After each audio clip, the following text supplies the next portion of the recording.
Coming up next, we're going to speak to an 11-year-old advocate for miniature goats. She says, and she's going to bring her case to Saanich Council tonight, that miniature goats are just as good as any other pet in your backyard. And we'll talk to Jillian McHugh about this very thing in just a moment on CFAX 1070. CFAX 1070. Hey, I'm looking over at my special guest right now. Hello, Jillian. How are you? Good, how are you? Good. Oh, they're saying get a little tighter to the microphone. That's what they're saying there. Let's try that again. How are you? Good, how are you? I'm good. Are you 11 years old? Yeah. And you go to what school? I go to Gordon Head Middle School. Really? Okay. Jillian is here. This is Jillian McHugh. And one of the things that you are going to do that's going to be kind of cool is you're going to be going in front of Saanich Mayor and Council tonight. Tell our audience exactly what you're going to be doing and why. Well, I'm going to be presenting to Saanich Council about my goat petition because I want miniature goats to be allowed in Saanich backyards. So right now they're not allowed? Yeah, right now they aren't allowed. Do you know why they're not allowed? I'm actually not quite sure because all the things that I know and that I've heard mean that they're good for the environment.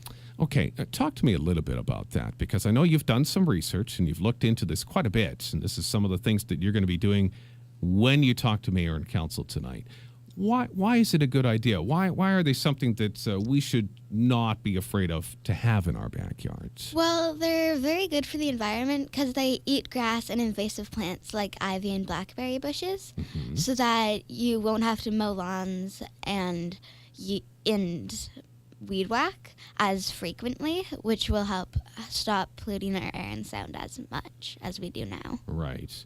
So would you like a baby goat in your backyard right now? If you had the chance, would you like one? Yeah, I definitely would. Would mom and dad like to have one too, do you think? Yes. That's dad right there. Well, this is something that's very interesting and very curious. But now, tell me a little bit about some of the research that you did as far as the smell. Remember doing that? That was at Beacon Hill Park, was it? Yeah, I went around and asked people. Well, I had 2 bags, one with dog poop and one with goat poop, and it was just A and B on the bags, and they couldn't see which poop was in which one. And I got people to smell both of them, and people said that dog poo was 2 times more smelly than goat poo. Really? Yeah. Okay.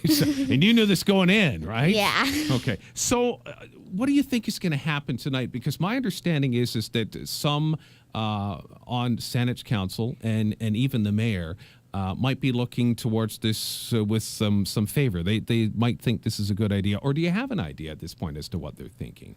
Well, I think that they would think that it would be a good idea because I know that in the Saanich Community Plan, it states that we're striving to become a model sustainable community and a steward of the environment. Right.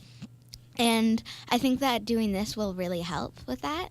Of course. Yeah. So this is going to happen tonight. Our guest is Jillian McHugh. She's 11 years old, and she's an advocate for, and these are specifically miniature goats? Yeah. Okay, what's the difference? Just the size? Yeah, the size. Okay. Yeah. Well, they're just better for the backyards. I think so because they're smaller, which means that it might be a bit easier for little kids. Sure. So that they're not looking at something that's huge compared to them. Right. So it's more friendly. Did you do a petition like a year or so ago on this? So you've obviously delved into this for the last little while. Was that like a year or 2 ago that you did that? Yeah, it was 2 years ago. What kind of reception did you get with the petition? Not anything really.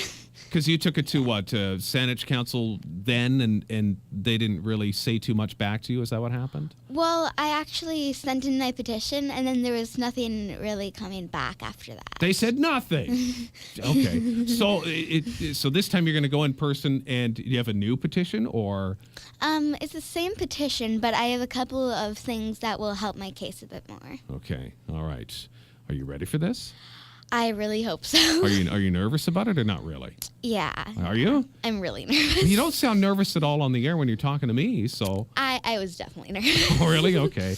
Well, listen, I find this intriguing that you're doing this. It sure sounds like you've done a lot of different homework, like, for example, there's other cities, for example, that have bylaws that include goats, for example. Am I getting that right? Yeah. I know Seattle and a couple other ones. Really? Like, I see Portland, I think, might be another one. Yeah. And even areas across the country possibly Like as well. San Francisco as well. San Francisco, too. Okay. So there's lots of different places that have this in place, and you're just basically saying, why not us? Yeah. Okay. I wish you luck tonight. Thanks. And I hope we get a follow-up on this for sure as you talk to mayor and council. And I really appreciate you taking the time to come in here early this morning to talk to us. Well, thank you for inviting me. Absolutely. Jillian McHugh, our guest. She's 11 years old, and she's an advocate for miniature goats in Saanich. She'll be talking to Saanich Mayor and Council tonight. We're going to talk to one of those councillors about that coming up next hour as well here on CFAX 1070. Thank you for dropping in here. Well, thank you. Jillian, our guest, and I want you to stay with us. 728.